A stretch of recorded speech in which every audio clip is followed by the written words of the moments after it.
The bolt slid home with a sound like a coffin nail being driven. She threw herself against the door, once, twice, until her shoulder screamed and her palms were raw.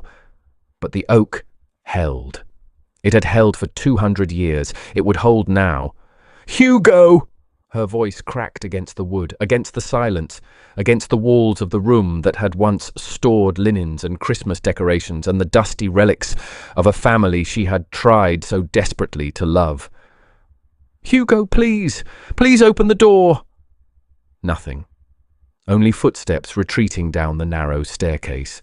Only the distant murmur of Letitia's laughter, muffled and bright, drifting up through the floorboards like poison through water.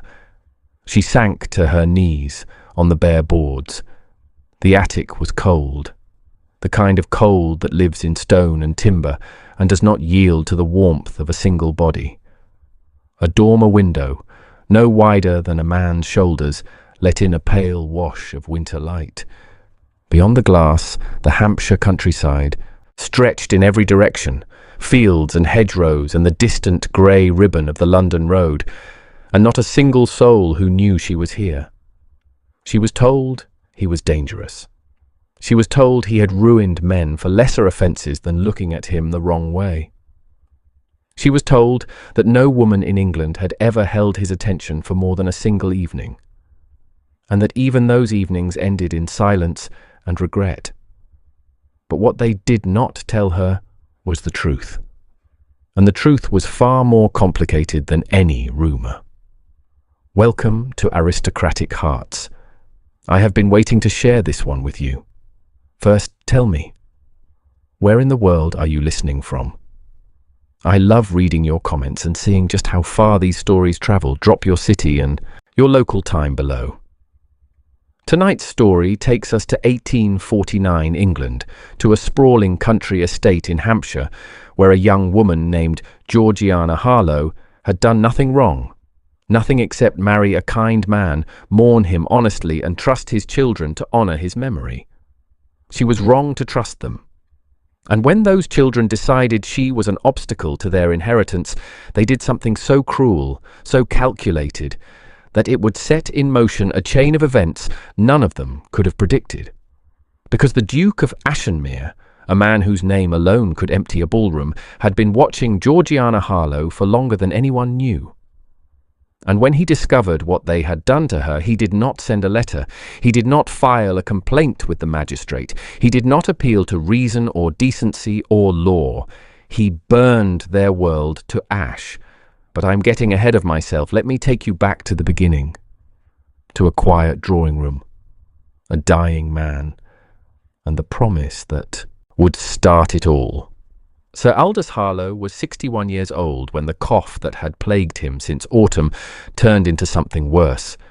He had been a baronet of modest means and immodest kindness, the sort of man whose tenants genuinely mourned when they heard he was ill, whose servants had stayed for decades not because the wages were exceptional, but because the man himself was decent in the way that so few men of his era and class bothered to be.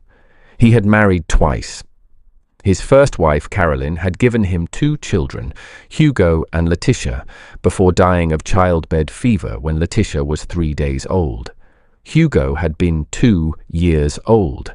Aldous had raised them with the help of a succession of nursemaids, governesses, and his widowed sister, and he had done it well enough that both children survived to adulthood with sound educations, good teeth, and the peculiar sense of entitlement that comes from being raised by a father who loved them too much to say no.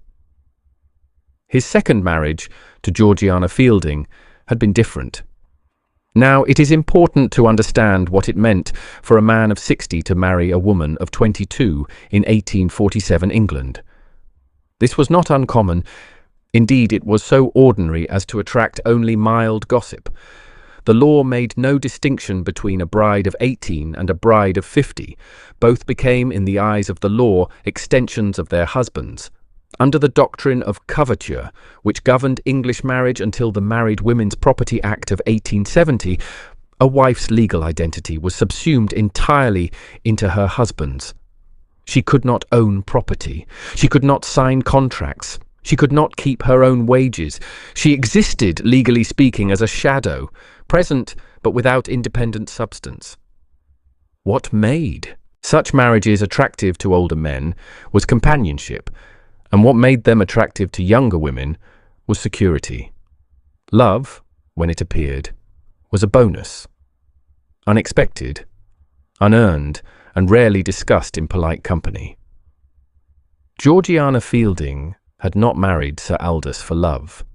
She had married him because her father, a clergyman in a parish so poor that the church roof leaked onto the altar every time it rained, had died leaving nothing but debts and a reputation for charity that did not, unfortunately, translate into a pension for his daughter. At 22, Georgiana had no fortune, no connections, and no realistic prospect of a match with a younger man of standing. She had her education. Her father had taught her Latin, French, and a smattering of Greek. And she had the kind of quiet, clear-eyed beauty that was easy to overlook in a ballroom, but impossible to forget in a drawing room. She had also inherited her father's stubborn sense of duty and his belief that kindness, applied consistently and without expectation of return, was the only currency that mattered. Sir Aldous had met her at a dinner given by a mutual acquaintance in Bath. He had watched her listen to an elderly widow describe her rheumatism for 45 minutes without once glancing at the clock, and he had thought, "There. That is the person I want beside me when I am dying." He had been right. By the time the cough came, they had been married for 2 years, and in those 2 years Georgiana had done something remarkable. She had made Harlowe Park, a draughty, underheated, slightly neglected estate that had been slowly declining since Caroline's death, into a home again. She had reorganized the household accounts, replaced the rotting window frames in the east wing, negotiated better terms with the tenant farmers, and, most significantly, she had tried to love Hugo and Letitia. She had failed, not for want of trying. Georgiana had approached her stepchildren. With the same patient, methodical kindness she applied to everything. Invitations to dine together, small, thoughtful gifts, genuine interest in their lives and opinions. Hugo, who was 26 when his father remarried, had responded with polite indifference that curdled over months into something colder. Letitia, 24 and still unmarried, had been worse. Her hostility was bright and sharp and constant, expressed in cutting remarks delivered with a smile, in deliberate exclusions from family conversations, in the way she would look at Georgiana across the dinner table with an expression that said, very clearly, "You do not belong here." Georgiana understood their resentment. She even sympathized with it. She was younger than both of them. She had married their father. She occupied the rooms their mother had occupied, sat in the chair their mother had sat in, managed the household their mother had managed. Of course they resented her. She would have resented her too, but understanding resentment and being destroyed by it are very different things, and Georgiana did not yet know, could not yet know how far Hugo and Letitia were prepared to go. Sir Aldous died on a Tuesday in February, at 20 minutes past 4 in the morning, when the fire had burned down to embers, and the room smelled of camphor oil and beeswax and the particular stillness that comes when a body is deciding to stop. Georgiana was holding his hand. She had been holding it for 6 hours. Since the breathing changed, since the rattling deepened into something that sounded less like a living man, and more like a machine winding down. The room was dark, except for a single candle on the bedside table, its flame guttering in the draught from the window that would not close properly. The window she had asked Hugo to repair 3 times, and that Hugo had ignored 3 times. She could feel the bones of Aldous' fingers through his skin. He had lost so much weight in the final weeks that his hand felt like a bundle of dry sticks wrapped in paper. And she held on, because letting go would mean admitting that the kindest man she had ever known was leaving, and she was not ready. His last words to her were practical. He had always been a practical man. He told her the name of his solicitor in London.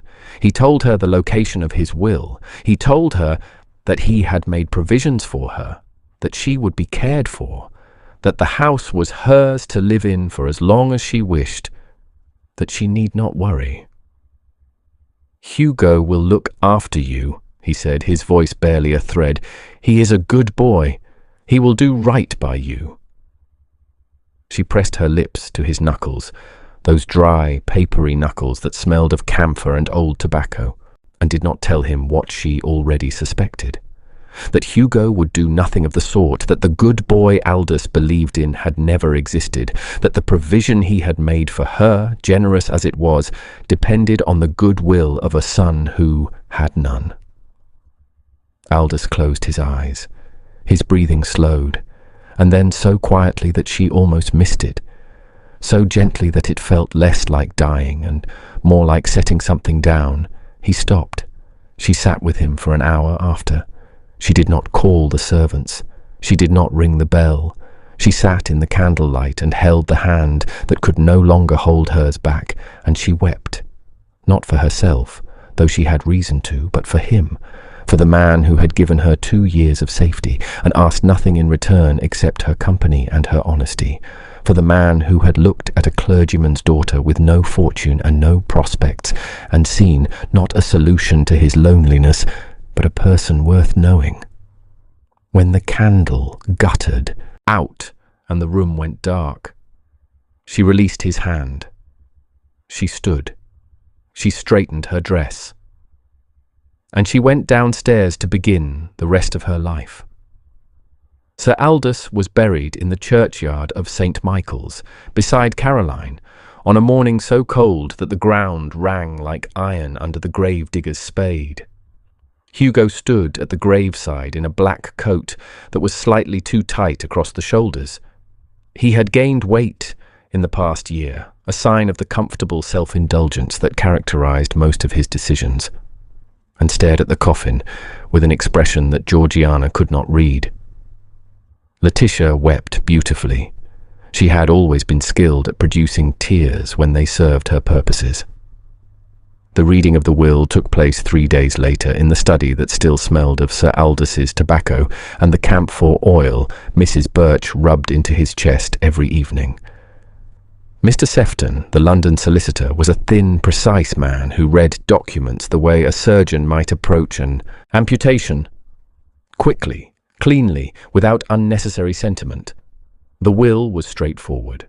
The estate, Harlowe Park, with its 300 acres, its tenant farms, its draughty elegance, passed to Hugo as the eldest son.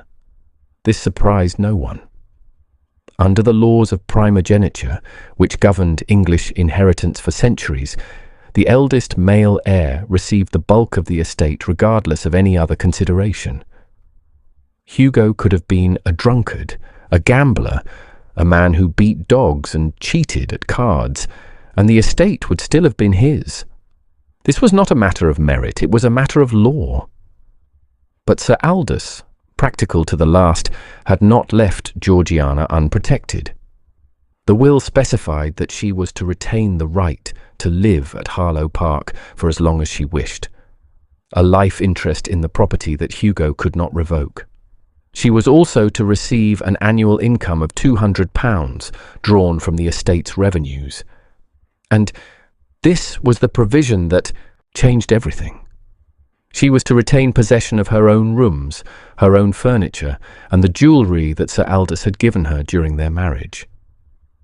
£200 a year. In 1849, this was a comfortable income for a single woman, not wealthy but respectable, enough to maintain her position in local society, enough to live with dignity. Hugo's face, as Mr. Sefton read these provisions, went through a series of transformations that Georgiana watched with the particular attentiveness of a woman who has learned to read danger in the smallest shifts of expression. First surprise, then calculation, then something harder, a tightening around the jaw, a narrowing of the eyes, that she recognized with a chill as the look of a man who has just discovered an obstacle he intends to remove. "That is quite generous," Hugo said when Mr. Sefton had finished. His voice was pleasant. His smile was warm. His eyes were empty. Quite generous indeed. Georgiana did not break. She endured. She ate meals alone in her room when she was excluded from the dining table. She mended her own clothes when the laundress was instructed not to serve her. She walked to the village on foot when the carriage was denied. She wrote letters to Mr. Sefton, letters that Hugo intercepted and destroyed, though she did not know this. And she waited, with the grim patience of a woman who had been poor before and understood that poverty was survivable, but surrender was not. The attic came 3 months after the funeral. Hugo had been drinking. This was not unusual. He had taken to spending his evenings in the study with a bottle of his father's port and a growing sense of grievance that fermented alongside the wine. And losses at the card table. His father's death was supposed to solve everything. The estate, sold or leveraged, would clear his obligations. Georgiana's life interest was an anchor around his neck. As long as she lived at Harlowe Park, he could not sell. As long as she drew £200 a year, his revenues were reduced. He began planning her removal within the week. The campaign was subtle at first. Servants who had been loyal to Georgiana were dismissed. Mrs. Birch was the first, let go on a fabricated charge of stealing silverware. Letters addressed to Georgiana began to go missing. The carriage was increasingly unavailable. Hugo told the neighbours she was suffering from a nervous complaint, and one by one the people who might have noticed what was happening stopped calling, stopped writing, stopped asking about the quiet young woman who had once managed Harlowe Park with such grace. I have to pause here and tell you, when I was writing this story, this was the part that made me angriest. Not the locked door, not the attic. This slow, careful erasure of a person's connections to the outside world, because the locked door is dramatic. It is the thing you can point to and say, that is wrong. But the isolation that came before it, the systematic removal of every person who might have helped her, that is the truly terrifying part. That is what made everything that followed possible.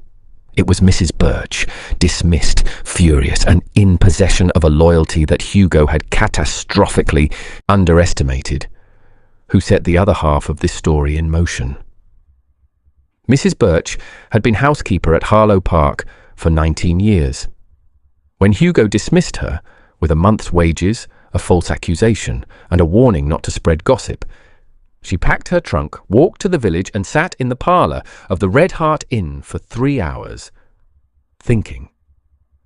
Then she wrote a letter to Mr. Sefton, the London solicitor who had read Sir Aldous' will. It was brief, factual, and devastating. It described what she had witnessed. It named specific incidents. It asked whether there was anyone who had the power to intervene. Mr. Sefton received the letter on a Wednesday morning. He read it twice, and then he did something that Mrs. Birch had not anticipated. He forwarded it to the Duke of Ashenmere. To understand why a London solicitor would forward a housekeeper's letter to the most feared duke in Hampshire, you need to understand 3 things about Vaughan Sinclair. First, Sefton managed the Ashenmere estate, a vast portfolio generating £42,000 a year. Second, Vaughan had been a close friend of Sir Aldous, serving together on the Hampshire bench of magistrates for a decade. And third, the part that matters, Vaughan Sinclair had met Georgiana Harlowe. Once. At a dinner at Harlowe Park, 18 months before Aldous died. He had arrived late, sat beside her at table because the seating arrangement demanded it, and spent 2 hours in her company discussing, of all things, the Latin poetry of Catullus. She had opinions. strong ones. She had disagreed with him about the translation of a particular passage, and she had been right, and she had told him so without apology or deference. And he had sat there in his expensive coat, with his cold, grey eyes, and his reputation for destroying men who crossed him. And he had thought, who is this woman? He had thought about her afterward. More than he should have. More than was appropriate, given that she was another man's wife. He had thought about the way she held her teacup, with both hands like a child warming herself at a fire. He had thought about the way she laughed, not the polished, practiced laugh of a society woman, but a sudden, bright thing, like a door opening onto sunlight. He had thought about the way she had looked at him when she corrected his Latin, not with the flattering deference he was accustomed to, but with the frank, unafraid gaze of a person who cared more about being right than being liked. He had not acted on these thoughts. He was not that kind of man. Aldous was his friend, and Georgiana was Aldous' wife, and there were lines that even the Duke of Ashenmere did not cross. But he had not forgotten either. And here is where the story becomes something more than a rescue. Here is where it becomes an obsession.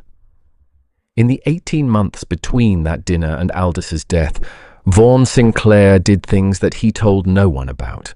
Things that his valet, Mr. Poole, a discreet man who had served the Duke for 14 years and prided himself on noticing everything and commenting on nothing, observed with quiet, mounting fascination. There was the teacup. On the evening of the dinner, Georgiana had used a porcelain teacup, white, with a blue Chinese pattern. And when the servants cleared the table, Vaughan had taken it, slipped it into his coat pocket before the footman could collect it. It sat now in the top drawer of his desk at Ashenmere, beside a letter knife and a stick of sealing wax. He had never used it. He had never shown it to anyone. But Mr. Poole, who dusted the study on Tuesdays and Fridays, had noticed that the drawer was opened every morning and closed every evening, and that the cup inside it was positioned with a precision that suggested it was not stored, but visited. There were the inquiries. Twice a month, every other Thursday, Vaughan's steward received instructions to report any news from the Harlowe Park area. Not about land transactions, about her. Whether she had been seen at church, whether she looked well, whether Hugo and Letitia were behaving themselves. And there was the visit. 3 weeks before Aldous died, when the news of his illness had reached Ashenmere, Vaughan had gone to Harlowe Park, ostensibly to visit his dying friend. Actually, and he would not have admitted this under torture, to see her. He had sat with Aldous, who was too weak to speak much, but had gripped his hand with the papery strength of a man who knew the end was close. And when Vaughan left, he had passed Georgiana in the hallway. She was carrying a tray of broth to Aldous' room, doing the work herself because she did not trust the servants Hugo had installed to do it properly. And she had said simply, "Thank you for coming, Your Grace. It means a great deal to him." She did not know what it meant to Vaughan, because Vaughan Sinclair had spent 18 months teaching himself not to want this woman, and in the 3 seconds it took her to say those words, standing in a hallway with a tray of broth in her hands and exhaustion in every line of her face, he had understood that the teaching had failed. Completely, irrevocably, devastatingly failed. But Aldous was still alive, so Vaughan had nodded and left and driven home in silence, and opened the desk drawer and looked at the teacup and closed the drawer again. 3 weeks later, Aldous was dead, and 3 months after that, Mrs. Birch's letter arrived. But Aldous was dead now, and Mrs. Birch's letter described a woman being systematically erased from her own life by people who were supposed to protect her. Vaughan Sinclair read the letter once. He read it again. He set it down on his desk, beside the Morning Post and the untouched cup of tea that his valet had brought an hour ago, and he sat very still for a long time. Then he opened the top drawer. He looked at the porcelain teacup with the blue Chinese pattern. He closed the drawer. Then he rang the bell. "Prepare the carriage," he told Mr. Poole. "We are going to Hampshire." Mr. Poole did not ask why. He had been waiting for this order for 18 months. Now, I know what some of you are thinking. Why didn't Georgiana just leave? If things were so bad, why didn't she walk out the door, hire a carriage and go? This is where the history matters.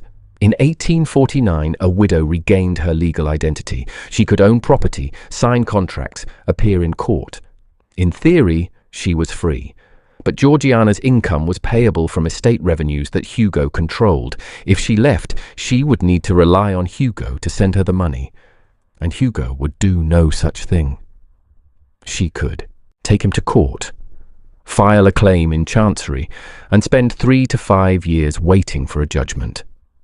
In the meantime, she would need to eat, to find somewhere to live, to pay legal fees. She had none of these things. And what Hugo would eventually do to her, locking her in the attic, was a criminal offence called false imprisonment, punishable by law. But for the offence to be prosecuted, it first had to be discovered. And Hugo had ensured no one would discover it. He had dismissed the servants. He had told the neighbours a plausible lie. In an era before telegraphs connected villages, a locked door and a convincing story were all it took to make a person disappear. This is the trap that Hugo understood perfectly. He did not need to defeat Georgiana. He simply needed to make leaving impossible and staying unbearable. He underestimated her. Georgiana did not break. She endured. She ate meals alone in her room when she was excluded from the dining table. She mended her own clothes when the laundress was instructed not to serve her. She walked to the village on foot when the carriage was denied. She wrote letters to Mr. Sefton, letters that Hugo intercepted and destroyed, though she did not know this. And she waited, with the grim patience of a woman who had been poor before and understood that poverty was survivable, but surrender was not. The attic came 3 months after the funeral. Hugo had been drinking. This was not unusual. He had taken to spending his evenings in the study with a bottle of his father's port and a growing sense of grievance that fermented alongside the wine. But on this particular evening, something had gone wrong. A letter had arrived from one of his London creditors. A firm, polite, terrifying letter that outlined in precise financial language the consequences of continued non-payment. Hugo needed money. He needed it now. And Georgiana, with her life interest and her £200 and her infuriating refusal to simply give up and go away, was standing between him and everything he believed he deserved. He found her in the drawing room, reading by the light of 2 tallow candles. Beeswax had been another casualty of Letitia's household reforms. He stood in the doorway, swaying slightly, and looked at her with an expression that she had never seen on his face before. "You need to sign the papers," he said. "I have told you, Hugo. I will not." "Sign them." "No." What happened next happened quickly. He crossed the room in 3 strides, took the book from her hands and threw it into the fire. She stood. He blocked the door. Letitia appeared behind him. She had been waiting in the hallway, Georgiana realized later, which meant this had been planned. And between them, without speaking, without giving her a chance to scream or fight or reason, they marched her up 3 flights of stairs to the attic. The door closed. The bolt slid home. And Georgiana Harlowe, widow of a baronet, legal resident of the house she stood in, was locked away like something shameful. They kept her there for 9 days. 9 days. Let that settle for a moment. In that attic room, 12 feet by 14, with 1 window, 1 chair, and a straw mattress that had been stored there since the last century. Georgiana lived for 9 days on the food Letitia brought once daily. A plate of bread, sometimes cheese, water in a jug that was refilled every other day when Letitia remembered. No candles after the second day, no washing water, no change of clothing, no human voice except Letitia's, delivering the plate with a smile that was worse than the silence. "All you have to do is sign, Georgiana. You know that." She did not sign. She did not sign on the first day when the shock of it made her shake so badly she could not stand. She sat on the straw mattress and listened to the house settling around her. The creak of old timbers, the whisper of wind under the eaves, the distant clatter of pots in the kitchen 3 floors below where someone was preparing a dinner she would not be invited to eat. The cold was the worst of it that first night. The attic had no fireplace. It had never needed one, being a storage room, not a bedchamber, and the February chill seeped through the stone walls and the single-paned window with the relentless patience of water, finding a crack. She wrapped herself in the blanket she found folded on the chair. A moth-eaten thing, more whole than wool. And she pressed her back against the wall, and she shivered until exhaustion took her.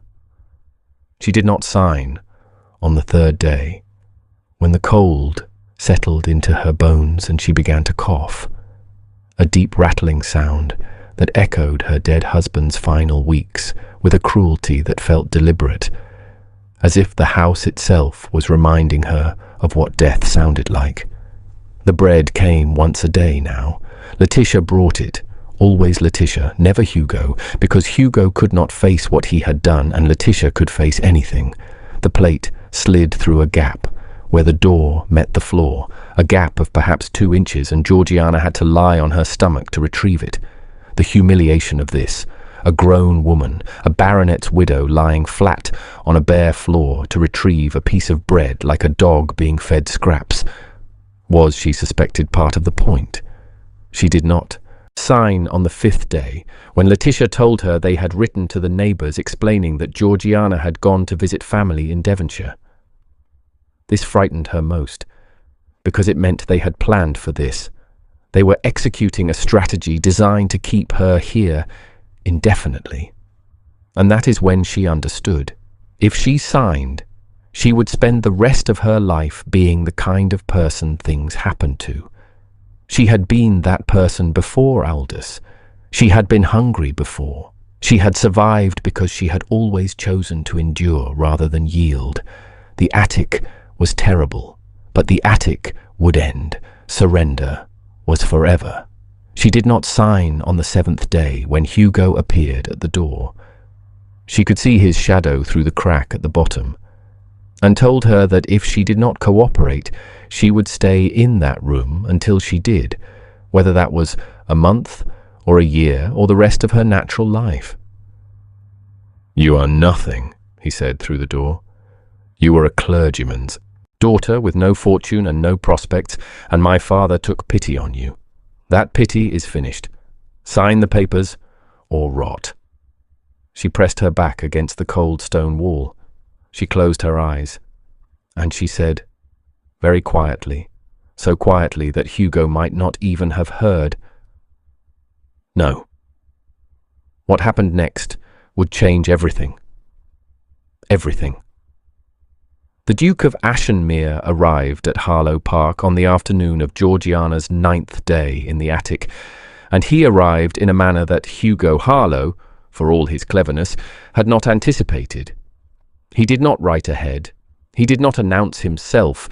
He did not announce himself. He did not send a card or a servant or a politely worded inquiry. He arrived in a carriage drawn by 4 matched black horses, accompanied by Mr. Sefton, 2 footmen of exceptional size, and a magistrate named Mr. Fellows, whom he had collected from the county seat on the way. The carriage pulled into the drive at 2:30. Hugo, who had been in the study, reviewing his accounts, or rather staring at his accounts with the particular despair of a man who can see the numbers, but cannot make them change, heard the wheels on the gravel, and went to the window. What he saw drained the colour from his face. He knew the Ashenmere crest. Everyone in Hampshire knew the Ashenmere crest. It was emblazoned on the carriage door in black and gold, a falcon, wings spread, talons extended, and it meant that the man inside that carriage could buy Harlowe Park with what he spent on candles in a year. Hugo went to the front door. He straightened his coat. He arranged his face into the pleasant, confident expression of a man who has nothing to hide. And he opened the door. Vaughan Sinclair, Duke of Ashenmere, stood on the threshold. He was tall, asked 6 feet and an inch, with dark hair that was going grey at the temples, and the kind of face that looked as though it had been carved from something cold and permanent. His eyes were the colour of slate in winter. His mouth was a thin, unsmiling line. He wore a coat of dark wool, impeccably tailored, and he held his hat in one gloved hand with the casual precision of a man who was accustomed to being the most important person in any room he entered. "Mr. Harlowe," he said. His voice was quiet. That was the first thing Hugo noticed. How quiet it was. Not soft. Quiet, the way a blade is quiet. "Your Grace," Hugo bowed. "What an unexpected honour.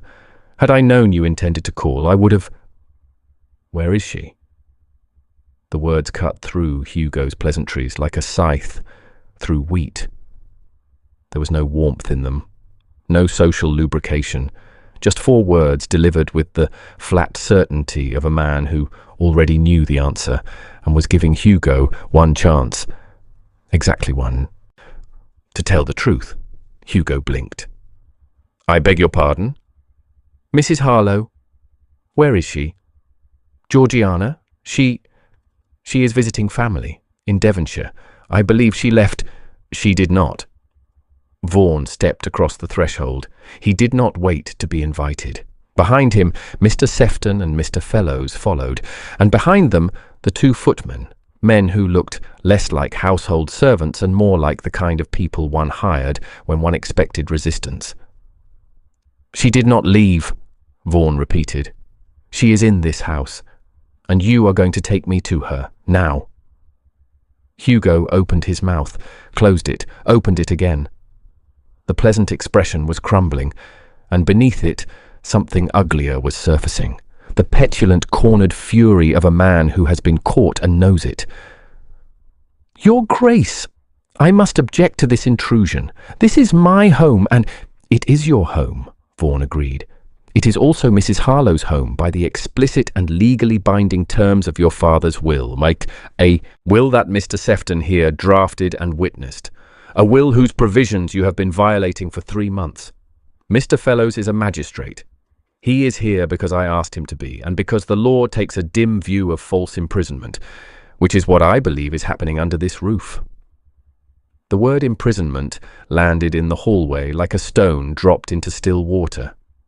Letitia, who had appeared at the top of the stairs with her characteristic perfect timing, went white. "I don't know what you have been told," Hugo began, "but Mrs. Birch told me everything." Silence. The kind of silence that has weight. Hugo looked at the Duke. The Duke looked at Hugo. And in that look, cold, steady, absolutely devoid of mercy, Hugo Harlowe saw for the first time the full scope of the mistake he had made. He had imprisoned the only woman the Duke of Ashenmere had ever wanted, and the Duke of Ashenmere had come to collect her. "The attic," Hugo said. His voice was barely audible. "She is in the attic." Can I just say, this next part is why I write these stories. Vaughan Sinclair took the stairs 2 at a time, past the 1st floor, past the 2nd, up the narrow servants' staircase to the attic door, a heavy oak door with an iron bolt that had no business being on the outside. He drew the bolt. He opened the door. And there she was, Georgiana Harlowe, sitting on a straw mattress, wrapped in a blanket that was more whole than wool, with her hair unwashed and her dress stained and her hands, those clever, steady hands that had once held a teacup like a child warming herself at a fire, raw and bleeding from 9 days of cold. She looked up. She saw him. And for a long moment, neither of them spoke. "Your Grace," she said. Her voice was hoarse, cracked, but steady. Even now, even here, she was steady. "I apologize for my appearance. I was not expecting visitors." Something broke behind his eyes. Not visibly. Vaughan Sinclair was not a man who broke visibly. But she saw it. A fracture in that granite composure, a flash of something that was not anger and not pity, but something rawer, something that had no name in the language of men who controlled themselves as absolutely as he did. "Mrs. Harlowe," he said, "you are coming with me." "I cannot. The will states that you have a life interest in this property and an income of £200 per year, both of which have been violated. Mr. Sefton is downstairs with a magistrate. The legal situation is being addressed. What I am telling you, what I am asking you, is to come with me now. Today. I will take you somewhere safe." "Where?" "Ashenmere," she stared at him. Ashenmere was the Duke's principal seat, a vast Palladian house set in 2,000 acres of Hampshire parkland, with 60 rooms, a staff of 40, and the kind of cold, imposing grandeur that made Harlowe Park look like a gatekeeper's cottage. "I cannot go to Ashenmere, Your Grace. I am an unmarried woman. The scandal alone—" "I do not care about scandal. You should. Your position, my position," he said, and his voice dropped to something that was barely above a whisper, "is that you have been locked in an attic for 9 days by people who were supposed to protect you, and I will not leave you in this house for 1 more hour. The scandal, Mrs. Harlowe, is what they did to you, not what I intend to do about it." She looked at him for a long time, at those slate-grey eyes that everyone in Hampshire feared and that were, right now, looking at her with an intensity that she had seen only once before. At that dinner, 18 months ago, when she had corrected his Latin and he had looked at her as though she had said something extraordinary. "Very well," she said, "but I will need help with the stairs. My legs they are not what they were." He did not offer his arm. He did not call for a servant. He crossed the attic in 2 strides and he picked her up, simply lifted her, as though she weighed nothing, as though carrying a woman down 3 flights of stairs was as natural as breathing. And he carried her out of that room, down the narrow staircase, past the 2nd floor where Letitia was pressed against the wall with her hand over her mouth, past the 1st floor where the paintings of the Harlowe ancestors watched with their fixed, indifferent eyes, and down into the entrance hall where Hugo stood rooted to the floor and Mr. Fellows was writing something in a leather notebook. Vaughan did not look at Hugo. He did not speak to him. He carried Georgiana through the front door, into the pale February sunlight, and set her gently, so gently, on the seat of his carriage. He removed his own coat and placed it around her shoulders. He climbed in beside her, and as the carriage pulled away from Harlowe Park, he said, without looking at her, without looking at anything except his own hands, "I should have come sooner." "You came," she said. "That is enough." "No," he said, "it is not." Ashenmere was everything Harlowe Park was not, vast, cold and magnificent, a monument to 12 generations of Sinclairs. Georgiana was given rooms in the East Wing, a suite that included a bedchamber, a sitting room and a private study with more books than her father's parish library. A physician was summoned, meals appeared at regular intervals, proper meals, hot and substantial. For the first 3 days she barely spoke. She ate, she bathed, she slept. The physician pronounced her malnourished, chilled and suffering from the early stages of a chest infection. He prescribed rest, warmth and broth. On the fourth day, Georgiana came downstairs. She found Vaughan in the library, a room so large that it had its own fireplace at each end and a gallery running around the upper level, accessible by a spiral staircase of wrought iron. He was standing at one of the tall windows, looking out at the parkland, and he did not turn when she entered, but she saw the tension in his shoulders ease. Just slightly, just for a moment, when he heard her footsteps on the parquet. "You are up," he said. "I am up." The physician said, "Rest. I have rested. I would now like to know what is happening with Harlowe Park." He turned then, and she saw in the daylight what the dim attic had hidden, the shadows under his eyes, the tight set of his jaw, the look of a man who had not been sleeping either. Not because he was ill, because he was furious, and because the fury had nowhere to go except into the meticulous, systematic process of destroying the people who had hurt her. "Sit down," he said. "I will tell you everything." What he told her was this. Mr. Fellows had opened a formal inquiry into her treatment. Hugo and Letitia had been questioned separately. Their accounts contradicted each other. Hugo claimed Georgiana had gone to the attic voluntarily. Letitia claimed she had not known the door was locked. Neither story survived contact with the physical evidence. The bolt on the outside of the door, the straw mattress, the empty water jug, the plate with its remnants of bread. "What will happen to them?" Georgiana asked. "That depends on how far you wish to go." "What do you mean?" "False imprisonment is a criminal offence. Mr. Fellows has sufficient evidence to bring charges. If convicted, Hugo would face imprisonment himself. Letitia, as an accomplice, would face similar consequences." Georgiana was silent for a long moment. She looked at the fire, a vast roaring thing that threw warmth across the room like a benediction after 9 days of cold, and she thought about Hugo's face as the bolt slid home. She thought about Letitia's smile as she delivered the bread plate. She thought about Sir Aldous dying in his bed saying Hugo is a good boy. "I want my income restored," she said. "I want my life interest honoured. I want them to face real consequences, not criminal, not prison, but the kind of consequences that people like them actually feel. Social consequences, financial consequences. I want them to know what it is like to be powerless." Vaughan looked at her, and for the first time since the attic something that was not fury moved across his face, something that might, in a lesser man, have been called admiration. "I can do that," he said. "I know you can. Oh, it will be thorough." "I expect nothing less."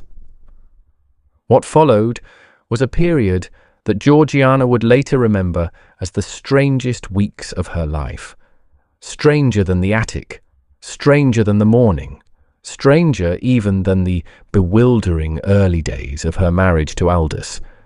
Because for the first time in her adult existence, she was living in a house where no one needed anything from her. At Harlowe Park, she had been wife, nurse, housekeeper, mediator, and target. At Ashenmere, she was simply herself, and she did not entirely know who that was. She discovered it in pieces. In the mornings, she walked the parkland, 2,000 acres of rolling Hampshire countryside, ancient oaks and ornamental lakes and deer that watched her from the tree line, with the calm appraisal of creatures who had never been given reason to fear the people who lived in the great house. She walked alone at first. Then, on the 5th day, Vaughan appeared beside her on the gravel drive at 8 o'clock, said nothing, and fell into step beside her. They walked for an hour without speaking. He matched his stride to hers. He was nearly a foot taller, and the adjustment was deliberate, and she noticed. They walked again the next morning, and the next. By the end of the first week, the morning walk was an established ritual, and by the end of the second, they had begun to talk. He told her about the estate, about the tenant farms, 47 of them, and the improvements he was making, and the resistance he met from families who had been farming the same way for generations, and did not see why a duke, however wealthy, should tell them otherwise. She told him about Harlowe Park's accounts, which she had reorganized from chaos into something resembling order, and about the way Hugo had systematically undone her work in the months before, the attic. They argued about crop rotation. She favoured the Norfolk four-course system. He thought it overpraised. And about the management of estate cottages, and about whether it was the landlord's responsibility to provide a school for tenants' children. "It is," she said. "You are remarkably opinionated for a woman who has been my guest for 11 days. "I am remarkably opinionated generally. You simply were not present for the preceding 24 years. He looked at her. That look, the one that had no name and no precedent in her experience. The look of a man who was falling and knew it, and had decided not to grab for anything on the way down. On the morning of the 9th day, it rained. Not drizzle, but a proper downpour.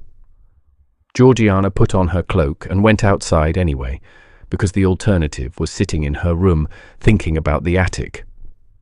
Vaughan appeared beside her at the end of the drive, hatless, his dark hair already plastered to his forehead. They walked. The rain was warm for March, and the parkland smelled of wet earth and new grass. They did not speak. The silence between them had become its own language, matched strides, shared direction, the unspoken agreement that the destination mattered less than the company. She stumbled on a root. Oak. Rain-slicked, hidden beneath sodden leaves. Her foot turned, her body lurched, and his hand was there, not on her arm, on her waist, his fingers closed around her waist through the wool of her cloak and the cotton of her dress and the whalebone of her stays, and the touch went through every layer like a flame through paper. She straightened. She found her balance. She looked up at him. The rain was running down his face, and he was looking at her with that expression, the one from the dinner, and his hand was still on her waist. Neither of them moved. The rain fell. The oak tree dripped. He removed his hand, slowly, as if it cost him something. "Careful," he said. "Yes," she said, but she was not talking about the route. In the afternoons, she commandeered the library. This was not an exaggeration. She literally reorganized it, moving entire sections from one wall to another, creating a cataloguing system that replaced the chaotic arrangement left by 3 generations of Sinclairs who bought books the way other men bought horses. Compulsively, competitively, and without any particular plan for where to put them. Vaughan came in one afternoon to find her standing on a ladder, surrounded by a small fortress of displaced volumes, with dust in her hair and ink on her fingers, and he stood in the doorway for a full minute before she noticed him. "Your Chaucer is shelved with your chemistry," she said, without looking down. "It has been shelved with the chemistry since my grandfather's time." "Your grandfather was wrong." "My grandfather was a duke." "Your grandfather was a duke with a badly organized library." He laughed. It was, she realized, with a strange, sharp pang, the first time she had heard him laugh. Not the polite, social sound he produced at dinners.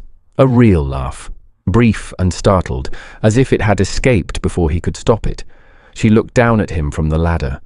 The late afternoon light was coming through the tall windows at an angle that turned the dust motes golden and caught the silver at his temples and made his eyes, those cold grey eyes that Hampshire feared, look almost warm. She gripped the ladder tighter and turned back to the Chaucer. In the evenings they read, not together precisely. He sat at one end of the library, she at the other. But in the same room, in the same firelight, with the same silence between them that was not empty, but full of something neither of them was ready to name. Sometimes he read aloud. He had a good voice for it, deep, measured, with the kind of careful attention to rhythm and emphasis that suggested he had spent time thinking about how language sounded, not just what it meant. On the 12th evening, she was counting. Though she would not have admitted it, he read Keats. She was in the window seat with a volume of Gibbon she was pretending to read. He was in his chair by the fire. The candles had burned low, and the library was all shadows and amber light. Rain was falling outside, steady and soft, creating a kind of privacy that the room did not normally have. He closed his book. He went to the upper gallery and came down with a slim green volume that he handled with the care of a man touching something precious. "May I read to you?" he asked. "You read to me every evening. I am asking permission tonight." Something in his voice made her set Gibbon aside. He sat down, not in his usual chair, but in the chair beside the window seat, close enough that she could see, the way his thumb pressed against the spine, the way the candlelight caught in the lines around his eyes. He opened to a page that was already marked, chosen before he came downstairs, she realized. This was planned. He read, "A thing of beauty is a joy forever. Its loveliness increases. It will not pass into nothingness." His voice was different tonight, lower, more careful, as if each word cost him something and he was willing to pay. He continued reading. She did not track the lines, did not follow the argument of the poem, because she was watching his mouth and his hands and the way he held the book and the way the firelight moved across his face, and she was thinking, I am in danger. Not the kind of danger she had faced in the attic, a different kind. The kind that does not lock you in a room but opens every door at once and dares you to walk through. He stopped reading. The silence that followed was not comfortable.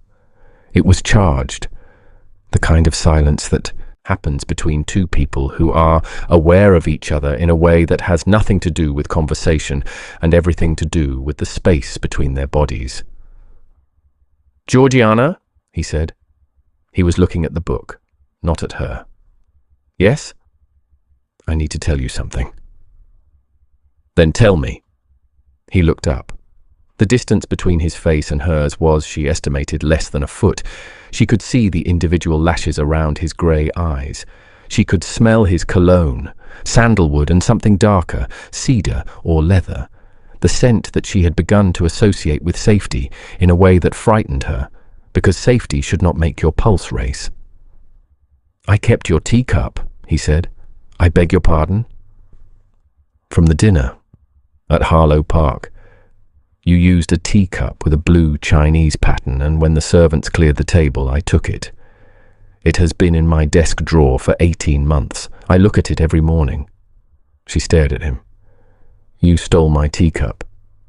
"Your husband's teacup." "Technically." "You stole a teacup." "I did. The Duke of Ashenmere, feared throughout Hampshire, stole a teacup because a clergyman's daughter corrected his Latin."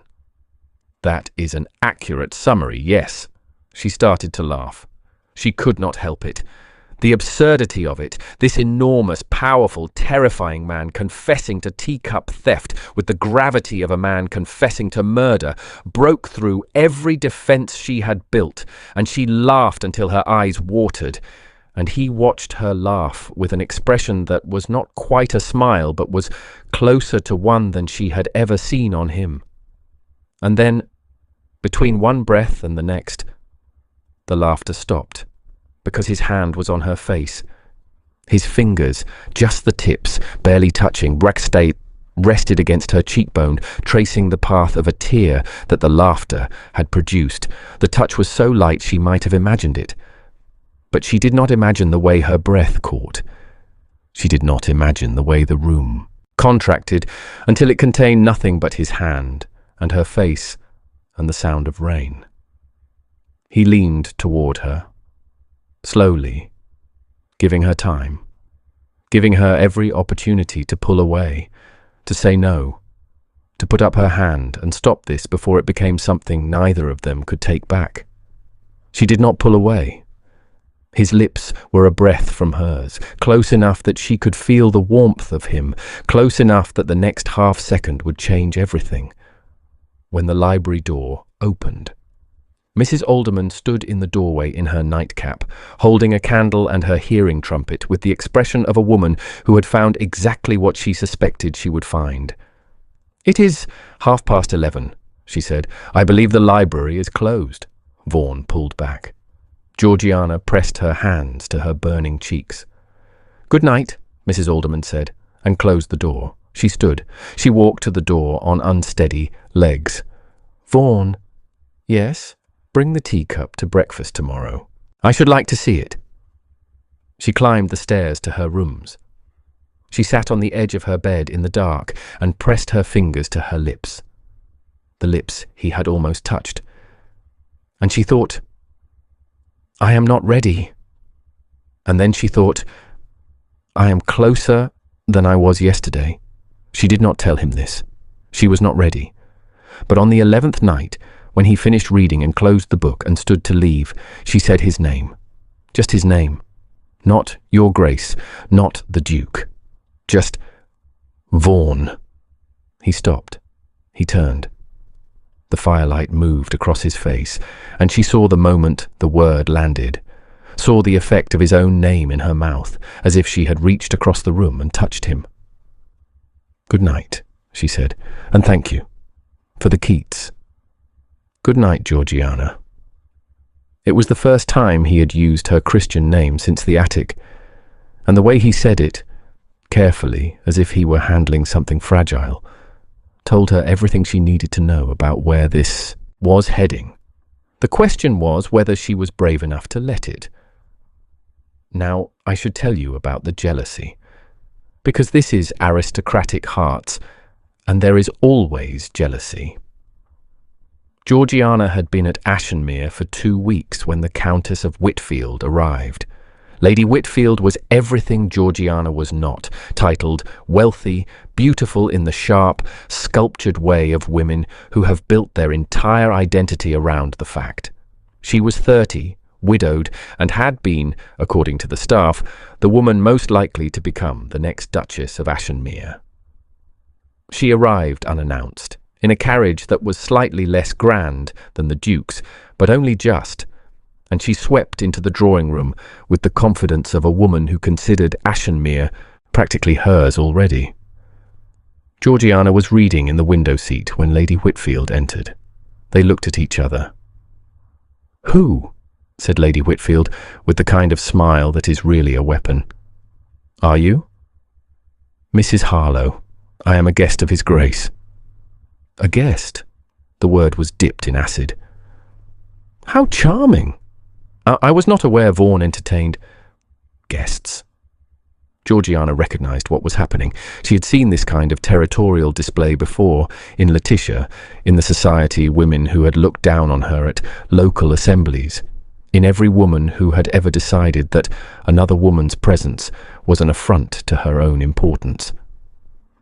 "He has been very kind," Georgiana said, and returned to her book. This, the refusal to engage, the calm, the book, was more devastating to Lady Whitfield than any retort could have been. She spent the next 3 hours attempting to reclaim Vaughan's attention with increasing desperation, touching his arm, laughing too brightly, referencing shared acquaintances and past dinners with the particular emphasis of a woman who wants a rival to know, "I was here first." Vaughan endured it with the patience of a man being slowly tortured. He answered Lady Whitfield's questions. He refilled her glass. He said the correct things at the correct moments. But his eyes kept drifting to the window seat where Georgiana sat reading with an expression of peaceful indifference that was, she knew, driving Lady Whitfield to distraction. When Lady Whitfield finally left, in a swirl of silk and barely concealed fury, Vaughan found Georgiana still in the window seat. "You handled that well," he said. "I have been handling women like Lady Whitfield my entire life. "She is not the most formidable opponent I have faced this month." Something flickered in his expression. "No, I suppose she is not." "Is she... are you and she..." "No." The word was immediate, absolute. "She believes we are. I have given her no reason to believe this. I have given no woman reason to believe this." "Why not?" He looked at her. That look. The one from the dinner. The one from the attic. The one that stripped away pretense and convention and the careful distance that propriety demanded. "I think you know why," he said. Georgiana's heart was beating very fast. She gripped the book in her lap and did not look away. "I am a widow of no fortune," she said. "You are a duke. Whatever you are suggesting..." "I am suggesting nothing. I am telling you.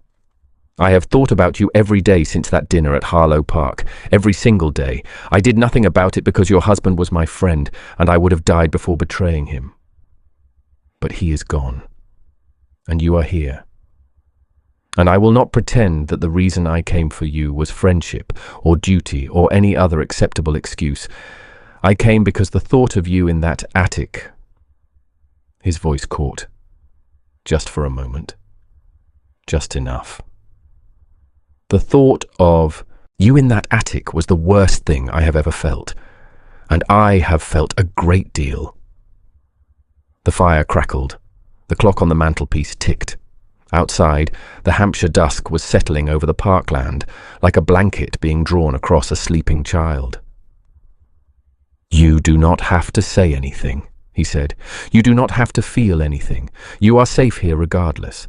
I will never make my protection conditional on your affection, but I will not lie to you either. I have been lying by omission for 18 months, and I find I no longer have the stomach for it." Georgiana set the book aside. She stood. She crossed the room to where he was standing. This enormous, powerful, feared man who had just said the most vulnerable thing she had ever heard, and she placed her hand on his chest. "I corrected your Latin," she said, "and you looked at me as though I had handed you the moon." "You did." "You are impossible." "Yes, and I am not ready. Not yet. There is too much. Hugo, and the inquiry, and everything that..." "I know. But I am not saying no." His hand came up and covered hers where it rested against his chest. His palm was warm. His fingers closed around hers with the careful precision of a man holding something he was terrified of breaking. "That," he said, "is enough." But Lady Whitfield was not finished, and what she did next nearly destroyed everything.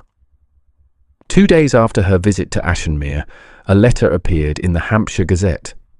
Not signed, but unmistakably hers in tone and vocabulary. The letter expressed concern for a certain baronet's widow who had taken up residence in the home of an unmarried duke. It wondered, with poisonous delicacy, whether the arrangement was entirely proper. It noted that the widow in question had been married to an elderly man, and suggested, without quite saying it, that a woman who had married once for money might easily do so again. The letter was read at breakfast tables across the county. By noon, it was being discussed in drawing rooms from Winchester to Southampton. By evening, 3 women who had sent Georgiana invitations to tea had withdrawn them. Georgiana found the letter on the hall table at Ashenmere, where a well-meaning servant had placed it along with the rest of the Morning Post. She read it standing in the entrance hall, in a shaft of grey March light, and she felt the walls closing in again. Not the attic walls, but the invisible walls that society builds around women who step out of their designated place. She went to her rooms. She did not come down for dinner. She packed a trunk. At dawn the next morning, before the household was awake, before Mrs. Alderman had risen, before anyone could stop her, Georgiana carried her trunk down the servants' staircase, walked to the stables, and asked the groom to take her to the coaching inn at Alton. The groom, who knew better than to argue with a woman whose expression suggested argument would be inadvisable, harnessed the gig and drove her in silence. She took a room at the King's Head Inn. It was small, clean, and impersonal, a room for passing through, not for staying. She sat on the narrow bed and told herself she had done the right thing. She had protected his reputation. She had been practical, sensible, and brave. She had never been more miserable in her life, not even the attic, because the attic had been imposed upon her. This loneliness she had chosen, and chosen loneliness was worse than the forced kind, because it came with the knowledge that the door was unlocked and the person she wanted was 12 miles away, and all she had to do was go back. She stayed at the King's Head for 3 days. On the second day, she cried. On the third day, Vaughan arrived. He did not burst in. He did not make a scene. He sent a note up to her room. A single line in his precise, angular handwriting. I am in the parlour. I will wait as long as you need. She made him wait 2 hours. She was not proud of this.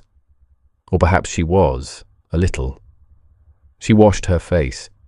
She straightened her dress.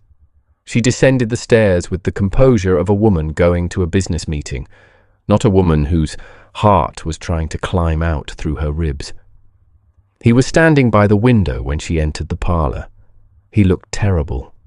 Shadows under his eyes darker than she had ever seen them, and his cravat badly tied.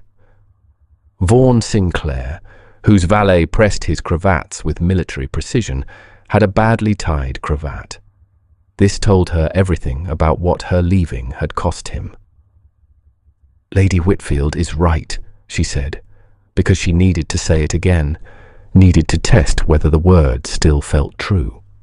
This arrangement is improper. I am compromising your reputation, and I am making myself an object of speculation, and I will not.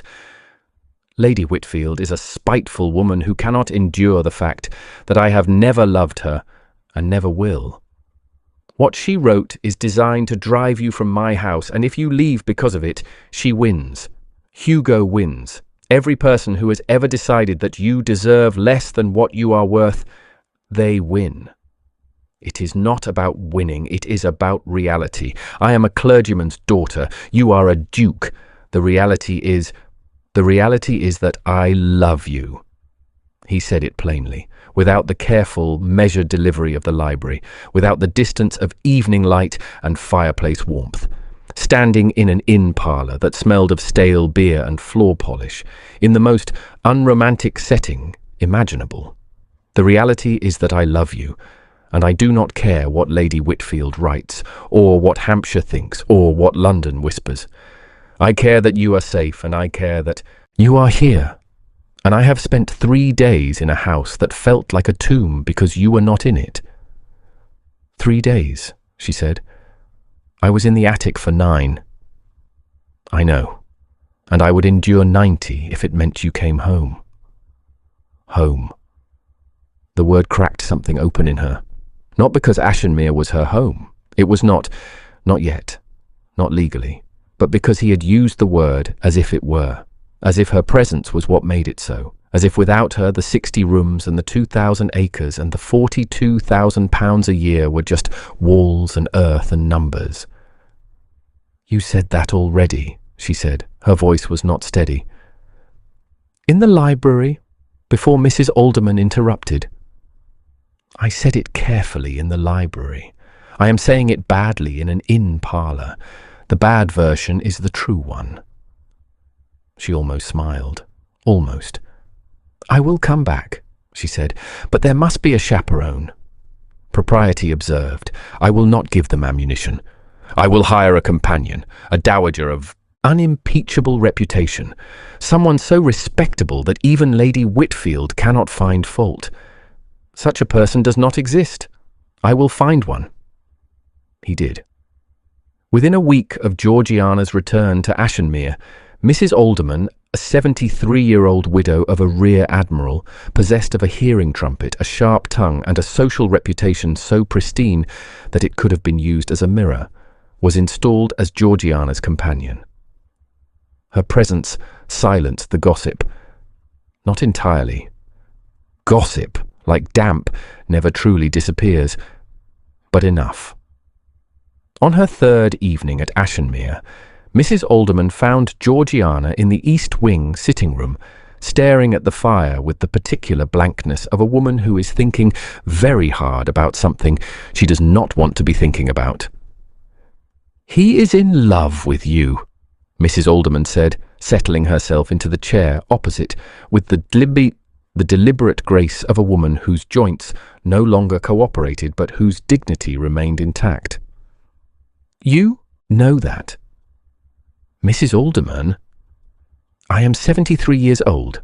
I have buried a husband, raised 4 children, and survived a house fire in Plymouth. I do not have time for evasion." She adjusted her hearing trumpet. "He is in love with you. The question is not whether he is. The question is whether you are brave enough to let him be. It is more complicated than that. It is always more complicated than that. My husband proposed to me on the deck of a frigate during a squall. I was seasick. He was missing 2 teeth from a bar fight in Gibraltar. It was the least romantic moment in the history of the Royal Navy, and I said yes because I knew in my bones that he would never make me smaller than I was." She looked at Georgiana with eyes that were rheumy but ferociously sharp. "That man downstairs will not make you smaller. He will build you rooms and fill them with books and spend the rest of his life trying to deserve you. The only question is whether you will let him." Georgiana said nothing. She stared at the fire. And Mrs. Alderman, who understood silence as well as she understood speech, said nothing more.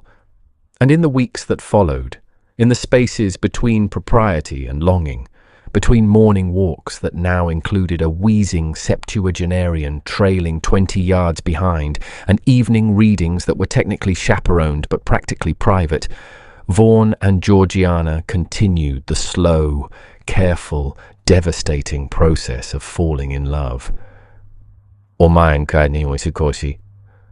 The destruction of Hugo and Letitia Harlowe was not swift. Vaughan Sinclair was not a man who believed in swift destruction. He believed in thorough destruction, for the kind that left nothing standing, nothing salvageable, nothing that could regenerate and cause trouble later. He approached the dismantling of Hugo's life with the same methodical attention he applied to his estate accounts, and the results were devastating. First, the finances. Hugo's debts, which he had been desperately trying to conceal, were quietly purchased by agents acting on Vaughan's behalf. Every promissory note, every outstanding account, every gentleman's debt of honour that Hugo owed in London, bought, consolidated, and held. Hugo did not know this. He went to bed one night owing money to 16 different creditors, and woke up the next morning owing all of it to a single man. A man who had every reason in the world to call it in. The letter arrived at Harlowe Park on a Tuesday. A thick cream envelope with a London solicitor's frank. Hugo opened it with the casual impatience of a man who receives many letters and enjoys none of them. He read the first paragraph. His fork stopped halfway to his mouth. The letter informed him that all of his outstanding debts, £4,712, had been purchased and consolidated into a single account. That account was now held by solicitors acting on behalf of a client whose name the letter did not mention, but whose identity Hugo understood with the sudden, nauseating clarity of a man who has just realized that the walls have already closed. Hugo set the letter down. He stared at the eggs on his plate, and for the first time in his adult life, he understood what it felt like to be completely, irreversibly powerless. Second, the social campaign. Vaughan did not spread gossip. He did not need to. He simply ensured that the truth, the documented, witnessed, legally substantiated truth about what Hugo and Letitia had done to their stepmother, found its way to the right ears. The Countess of Marchford, who set the social calendar for the entire county. Sir Reginald Pace, the Lord Lieutenant who had the power to remove Hugo from any position of local authority. Lady Drummond, whose dinner invitations were the currency of Hampshire society and whose disapproval was social death. The moment that broke Hugo publicly came at the Marchford Midsummer Assembly. Hugo attended because he believed his social position might still be salvaged. He dressed carefully. He arrived on time. He walked into the assembly rooms with his chin up. The Countess of Marchford was standing near the entrance. When Hugo approached, she looked through him, the way one looks through a window rather than at it, and turned to the woman beside her, and continued her conversation as though he had not spoken. The room noticed instantly. Hugo stood in that doorway for 7 seconds before he understood that every person in that room knew what he had done to Georgiana, that the attic was now the most widely known story in Hampshire. He left. He never attended another social event in Hampshire again. Can I just say, this next part is one of favourite sequences in any story I have ever written for this channel. Because what Hugo and Letitia had stolen from Georgiana was not just her freedom or her income, it was the truth of who she was. They had told the neighbours she was ill. They had told the county she had left. They had written her out of her own story. And the most devastating part of Vaughan's revenge was that he wrote her back in. Through the inquiry, through the court records, through the undeniable facts of what had been done to a woman under their noses while they drank their tea and asked no questions. The shame, when it came, was not only Hugo's, it was theirs too. The final blow came in June. Mr. Sefton, acting on Vaughan's instructions, filed a formal challenge to Hugo's management of the estate on behalf of Georgiana. The legal argument was precise. Hugo had violated the terms of his father's will by denying Georgiana her life interest, withholding her income and imprisoning her. Under the circumstances, the court was asked to appoint an independent trustee to manage the estate's revenues and ensure compliance with the will's provisions. The trustee appointed was, by pure coincidence that fooled absolutely no one, a man who had served as Vaughan Sinclair's land agent for 12 years. Hugo received the news in his study. He read the court order twice. He poured himself a glass of port. And then, according to the servant who was passing in the hallway and heard the sound, he put his fist through the window. Letitia fared no better. The story of her role, the daily bread plate, delivered with a smile, the locked door, the false letters to the neighbours, had spread through Hampshire society with the speed and thoroughness that only genuine scandal can achieve. No one invited her anywhere. No one called. The aunt in Berkshire, who had previously tolerated Letitia's company with the weary resignation of a woman who felt obligated by blood, wrote a letter, explaining that her health no longer permitted visitors and that Letitia should perhaps consider a more permanent arrangement elsewhere.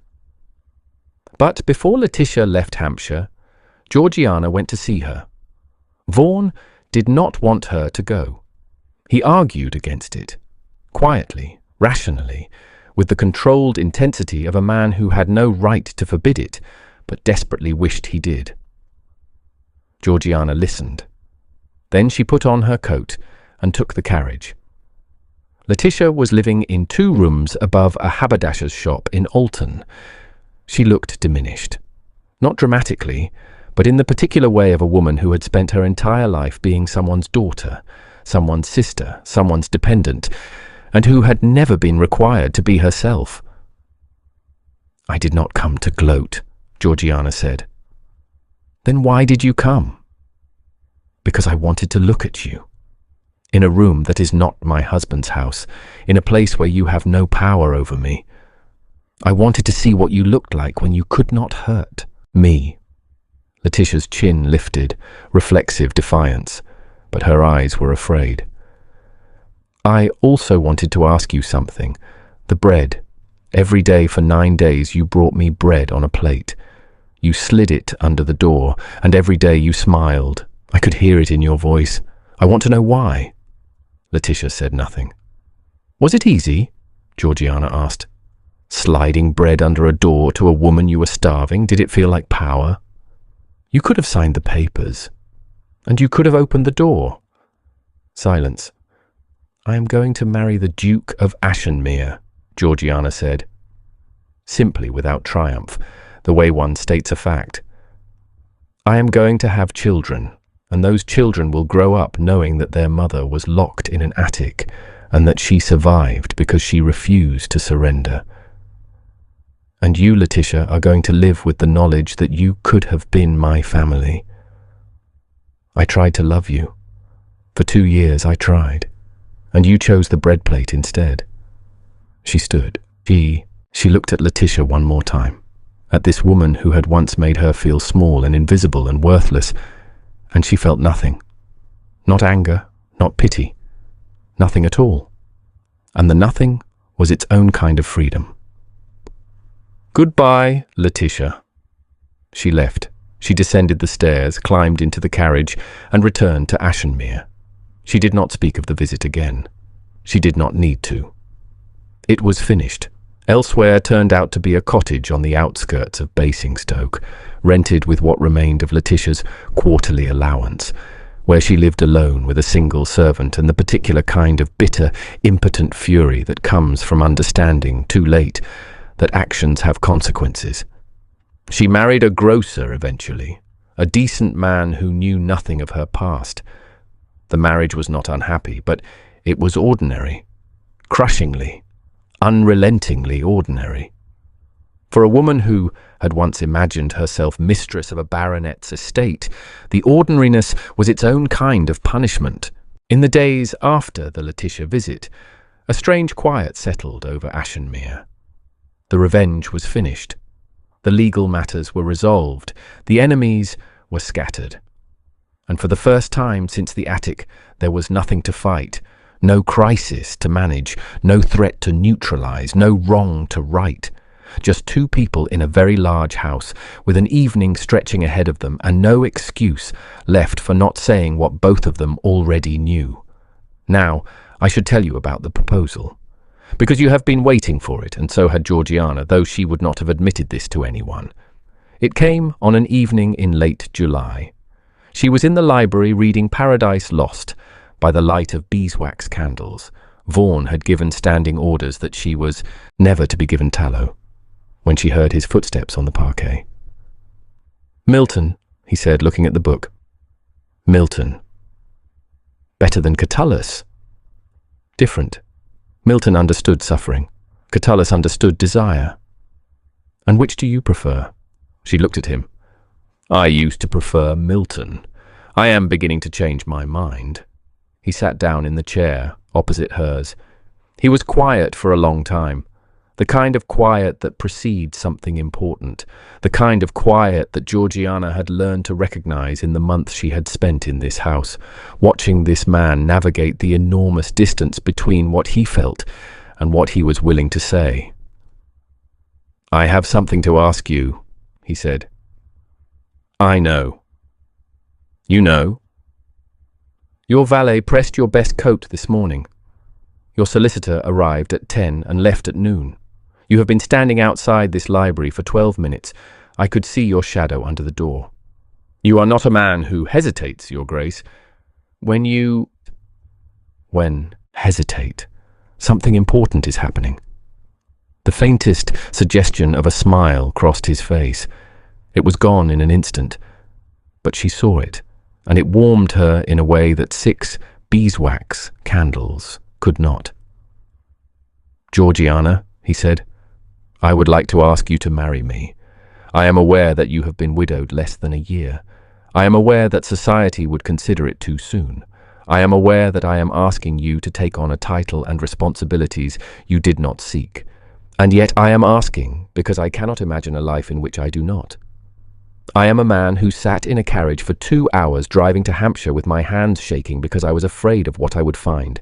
I am a man who carried a woman down 3 flights of stairs and felt for the first time in my life that I was doing exactly what I was supposed to be doing.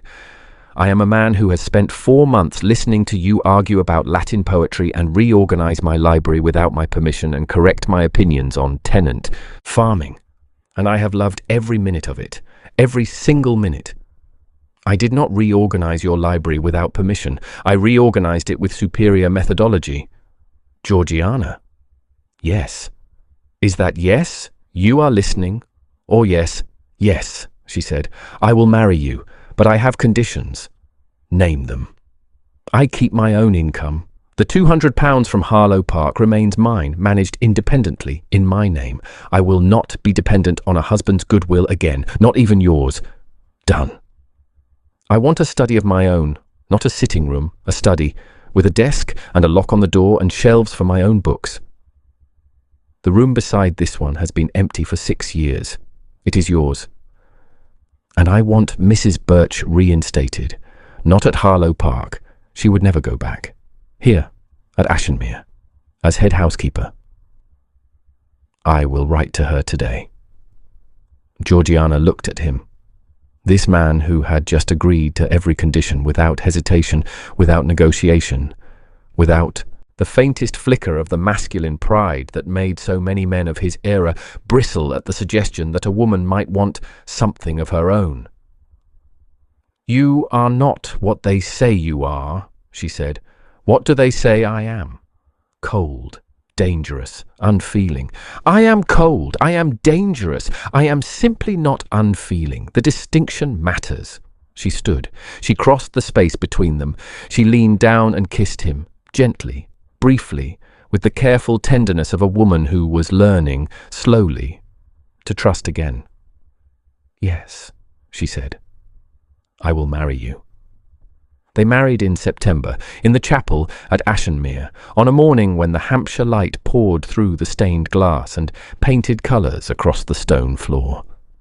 Mrs. Birch, installed as housekeeper 3 weeks earlier and already terrorising the kitchen staff into a standard of efficiency that the house had not seen in a decade, wept openly in the third pew. Mr. Sefton attended in his capacity as witness and smiled, which those who knew him considered a minor miracle. Mrs. Alderman sat in the front row with her hearing trumpet angled toward the altar and an expression of fierce satisfaction on her face, like a general watching a battle she had personally orchestrated reach its inevitable conclusion. The chapel smelled of beeswax and late roses, armfuls of them cut from the garden that morning and arranged in stone urns along the aisle. The same garden where Hugo had fired his pistol 2 months earlier. Georgiana had chosen the flowers herself, and the choice was deliberate. Roses from the place where she had faced down a man with a gun and refused to flinch. Roses from the place where Vaughan had held her and his heartbeat had betrayed the truth that his face never did. She wore a gown of cream silk with lace at the collar and cuffs. Honiton lace, handmade, paid for, with her own money from the £200 that was now, thanks to Mr. Sefton's meticulous legal work, deposited in an account at Hoare's Bank in her own name. The detail mattered to her. Everything she wore that day she had chosen and purchased herself. She was not a gift being given. She was a woman making a choice. Vaughan stood at the altar in black, as he always wore black, and when she reached him, when she stood beside him and looked up into those grey eyes that had once terrified half of Hampshire, she saw something in them that she had never seen before. Fear, not of her, not of the commitment, fear that she would change her mind, fear that he did not deserve this woman, this moment, this extraordinary second chance, that he had done nothing to earn except love her, quietly and stubbornly, for 18 months before he ever had the right to speak. "You are afraid," she whispered, "terrified. Good, that means you understand what this is worth." The vicar cleared his throat. The ceremony began. And when Vaughan Sinclair, Duke of Ashenmere, said, "I will," his voice, that quiet, controlled, blade-sharp voice, cracked. Just for a moment. Just enough. The wedding breakfast was held in the great dining room at Ashenmere. 40 guests, though neither of them had wanted more than 10. But a duke's wedding is a public event, and Georgiana understood, with the practical intelligence that had governed every decision she had ever made, that this was not merely a celebration. It was a statement. Every family in Hampshire who had believed Hugo's lies about her nervous illness was present. Every neighbour who had withdrawn an invitation was seated at that table. Every woman who had whispered about the impropriety of a baronet's widow living under a duke's roof now watched that widow become a duchess, dressed in silk. She had bought with her own money, wearing a ring that had belonged to 12 generations of Sinclair women, seated at the head of a table in a house that was now, legally, irrevocably, magnificently, hers. Georgiana looked down that long table, at the silver and the crystal and the faces of people who had done nothing when she needed them, and she felt not triumph, not revenge, something quieter, something that had no dramatic name, but was perhaps the most powerful thing a person can feel. She felt free, and at the far end of the table, because a duke's wedding invites everyone of consequence, even those who have cause to regret attending, sat Lady Whitfield. She wore blue silk and a fixed, perfect smile, and she held her wine glass the way a woman holds a weapon she has decided not to use. She had watched the ceremony. She had watched Vaughan's voice crack on the vows. She had watched him look at Georgiana the way he had never, not once, not in all the years Lady Whitfield had tried, looked at her. And when Vaughan leaned across the table to refill Georgiana's glass himself, ignoring the footman, ignoring protocol, ignoring everything except the woman beside him, Lady Whitfield set down her wine. She did not finish the breakfast. She left quietly through the side door, and her carriage was seen on the London road before the dessert course was served. She did not return to Hampshire. There is an epilogue to this story, and it is the part I love most. 3 years later, Hugo Harlowe, his debts called in, his estate managed by a trustee who answered to the Duke, his social standing reduced to rubble, left England. He boarded a ship for the colonies with nothing but a trunk of clothes and the bitter knowledge that every misfortune that had befallen him was a direct consequence of locking a door he should have left open. Letitia married a grocer in Basingstoke. The marriage was not unhappy. The grocer was a decent man who knew nothing of her past. But it was ordinary. Crushingly, unrelentingly ordinary. For a woman who had once imagined herself mistress of a baronet's estate, the ordinariness was its own kind of punishment. But Hugo did not go quietly, and what happened next nearly ended everything. If you think you know where this is going, I promise you do not. Keep listening. In the first week of July, 3 weeks before Hugo was due to board the ship for the colonies, he came to Ashenmere. He came at night, on foot, through the parkland, having walked 4 miles from the coaching inn where he had been staying since selling his horses. He came alone. He came drunk. And he came with a pistol. He found Georgiana in the rose garden. She had taken to walking the grounds after dinner, and the rose garden, planted by Vaughan's grandmother 60 years ago, was the most peaceful place she had ever known. The roses were in full bloom, damask and centifolia, and old moss roses that filled the warm air with a scent so thick you could almost taste it. She was standing beside a trellis of climbing roses when she heard the crunch of gravel behind her. She turned.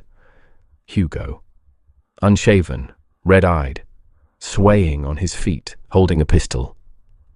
"You," he said, "you ruined everything." Georgiana did not move. She did not scream. She looked at the pistol, an old flintlock, his father's, and she looked at Hugo's shaking hand, and she made a calculation. He was drunk, the pistol was single shot, and Vaughan's groundskeeper would pass this way within the quarter hour. Keep him talking. "Put it down, Hugo," she said. Her voice was steady. "You should have signed the papers." "You locked me in an attic, Hugo. You starved me. You lied to the entire county. And you believe that I am the one who ruined everything?" "My father." "Your father loved you. He loved you more than you deserved, and he died trusting you. And you repaid that trust by imprisoning the woman he asked you to protect." "Put it down," she said again. "Please." The shot went wide.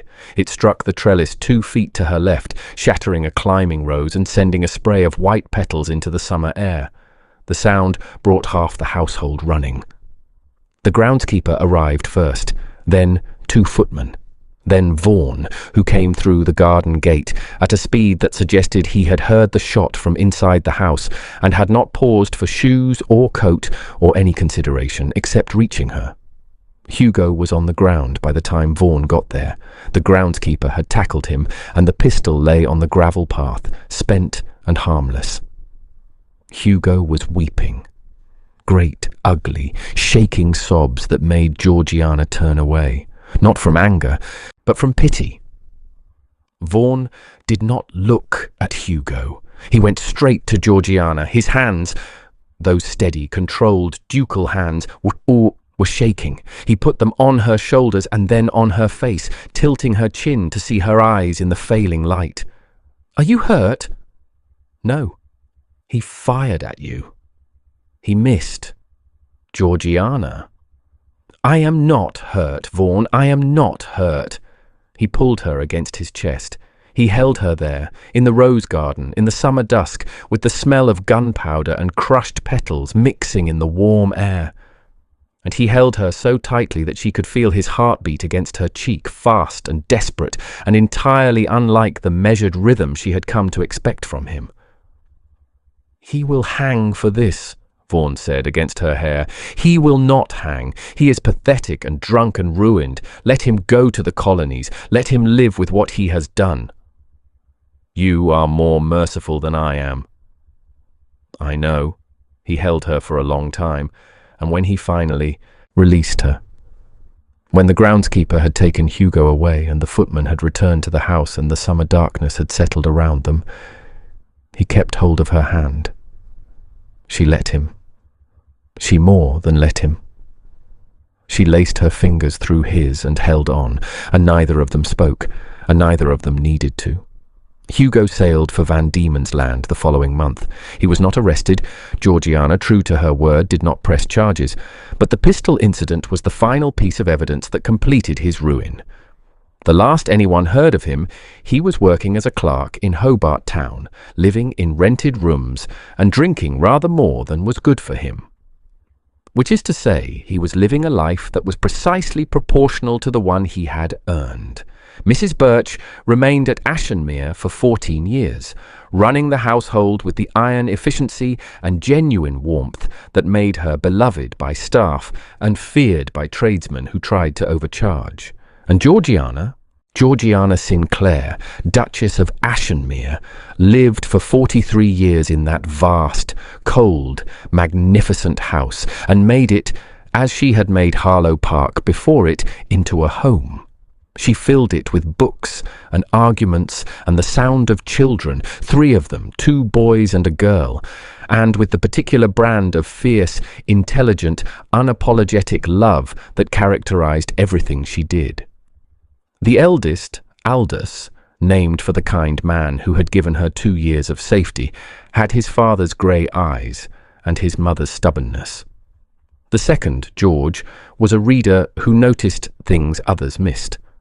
The daughter, Caroline, named for the first Mrs. Harlowe, because Georgiana believed the naming was a kind of healing, inherited her mother's refusal to be diminished and her father's capacity for fury, and by 16 had opinions about parliamentary reform that made her governess weep and her father smile the real smile.